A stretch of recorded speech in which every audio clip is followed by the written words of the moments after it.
Hello guys! Hello! This is Kapalaran 888. Welcome dito sa aking channel. At ay para sa lahat ng Virgo. Tingnan natin ano ba ang pwedeng mangyari.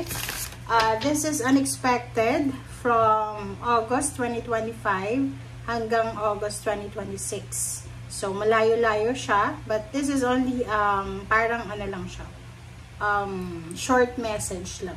Okay? Hindi naman lahat. So, titingnan natin. This is for Virgo. I hope na makuha nyo yung energy.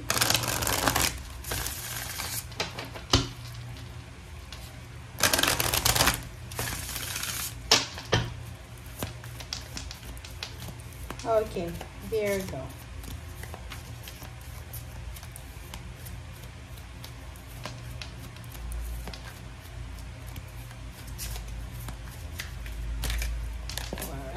So, first card and second card natin, Virgo, creative endeavor, fragmented energy. Okay, so ang nakikita ko sir dito, maybe this is for the current situation, yung fragmented energy, kasi hindi natin nakikita yung 1 year dito eh. Parang sinasabi ng para, this is current siya ha, nasa August eh, ngayon mismo. Maybe nakikita ko siya dito na missing pieces eh.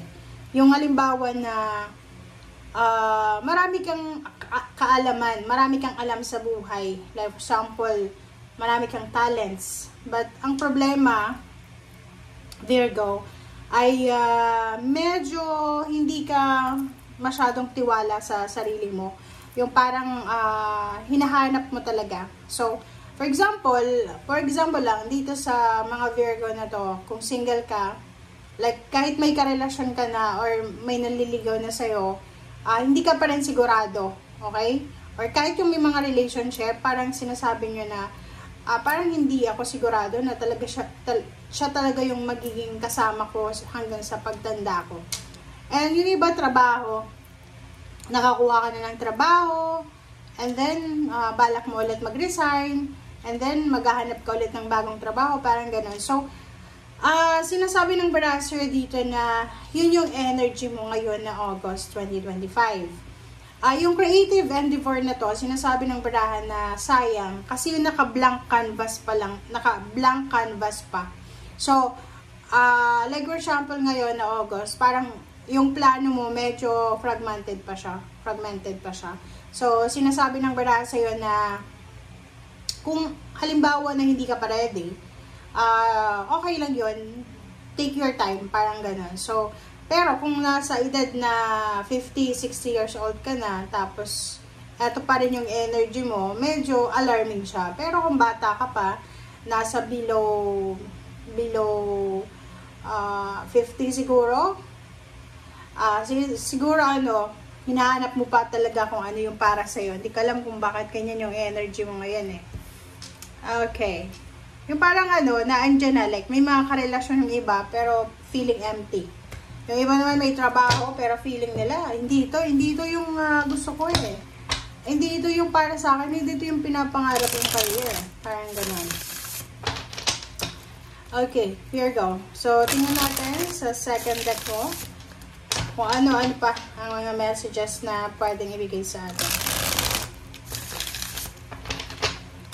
Alright, so, Virgo. First card natin is the Emperor.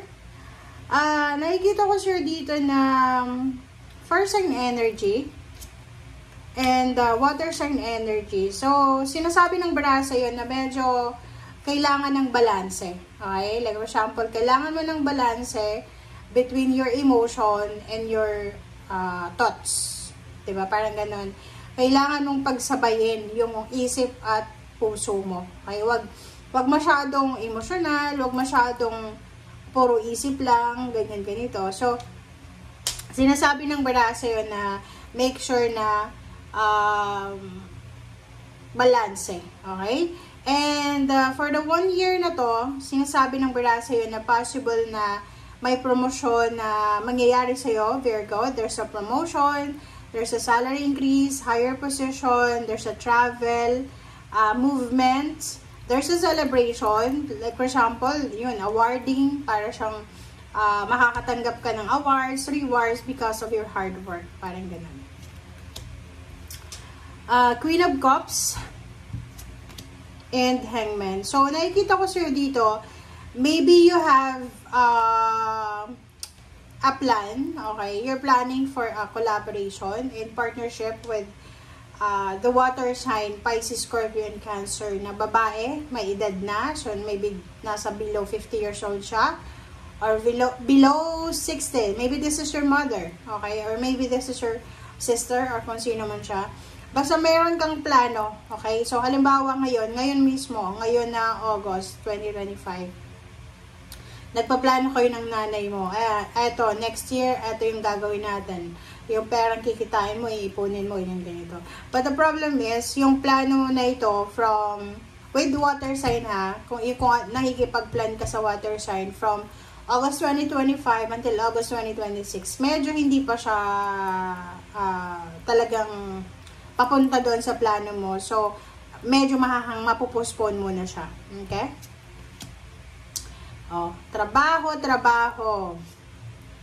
Okay, so sinasabi ng bara sa'yo dito na huwag tayong masyadong magmamadali. Huwag tayong masyadong emosyonal. Like, for example, sa loob ng trabaho, may mga tao na medyo bully, diba? Parang binubuli ka, or may mga tao dyan na, like, hindi mo masyadong makasundo. Ang 8 of Coins na to, sinasabi ng barahan na kung nasa loob tayo ng trabaho, kaya naandyan tayo sa trabaho. Like, especially yung mga OFW dito. Yung mga OFW, okay lang guys na mag-complain, diba? Like, for example, sinasabi ng iba na, yung amo ko, hindi ako pinapakain, ganito. Okay lang mag-complain. But, dapat sabihin mo yan eh. Diba? Kasi, ano yun eh, like, wala naman yun sa kontrata mo na kailangan mong kumain separately na gastos mo. Diba? So, kailangan mong sabihin yan. And if ever, diba, meron naman ata kayong mga numbers para sa mga agency nyo, tawagan nyo kasi parang sinasabi ng brasser dito na huwag kang pangunahan ng takot. Okay? Like, yung iba kahit marami ako nakikita sa mga post sa reels na pagod na sila, but still they're fighting because nakakontrata sila. Natatakot sila eh, kasi baka, like for example, kung makipag-discussion sila, kasuhan sila, ganito. Huwag kayong matakot, okay? Huwag kang matakot hanggat na nasa direction ka, okay? And huwag kang masyadong emotional. Okay, doon sa mga OFW, alam nyo ba na isa sa mga sikreto ng OFW is yung dapat makapal yung mukha mo.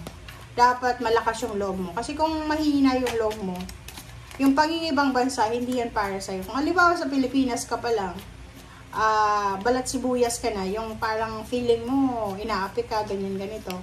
Pagdating sa ibang bansa, hindi ka pwedeng pumunta, but isipin mo yun Pinoy pa lang yung kaharap mo, hindi mo na kayang kontrolin yung emotion mo.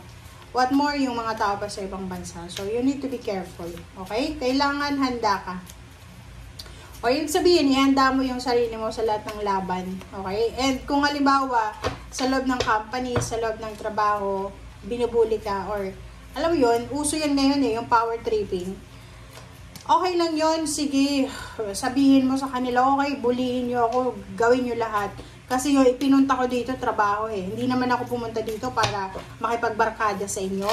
Hindi naman ako pumunta dito para maghanap ng kaibigan, ng ka-close or kung ano pa man. Nandito ko para sa trabaho.